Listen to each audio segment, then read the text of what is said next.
গল্পের নাম একটুখানি আদব, অনেক বড় সম্মান। একবার এক তরুণ মসজিদে প্রবেশ করল। তার সঙ্গে ছিল এক বয়স্ক বৃদ্ধ। ভেতরে ঢুকে তরুণটি তাড়াতাড়ি সামনে চলে গেল এবং সামনে দাঁড়িয়ে নামাজ শুরু করল। বৃদ্ধটি ধীরে ধীরে হাঁটছিলেন, পিছনে একটা খালি জায়গায় দাঁড়ালেন। নামাজ শেষে ইমাম সাহেব জিজ্ঞেস করলেন তরুণটিকে, তুমি কি জানো এই বৃদ্ধকে? তরুণটি বলল, না, আমি তাকে চিনি না। ইমাম সাহেব মুচকি হেসে বললেন, তিনি এই এলাকার সবচেয়ে আলিম ব্যক্তি। এবং তোমার আগে তিনি মসজিদে ঢুকেছিলেন, কিন্তু তুমি সম্মান দেখিয়ে তাকে আগে দাঁড়াতে দিলে না। এটা একটুখানি আদব। এই আদবই একজন মানুষের আসল পরিচয়।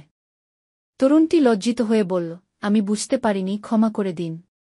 ইনশাআল্লাহ, আগামীতে আমি সতর্ক থাকব। শিক্ষণীয় বিষয়, ইলম, ইবাদত সবই গুরুত্বপূর্ণ, কিন্তু আদব ছাড়া সেগুলো অসম্পূর্ণ। ইসলাম আমাদের শেখায়, যে বড়দের সম্মান করে না এবং ছোটদের স্নেহ করে না, সে আমাদের দলভুক্ত নয়। তিরমিজি। শিক্ষা, আল্লাহ আমাদের প্রতিটি ভালো কাজ গুণে রাখেন, ইভেন ছোট্ট কাজও। সময় কম থাকলেও আমরা যেন ভালো কাজ করতে না ভুলি। সত্যবাদিতা, দয়া ও সহযোগিতা ইসলামের গুরুত্বপূর্ণ শিক্ষা।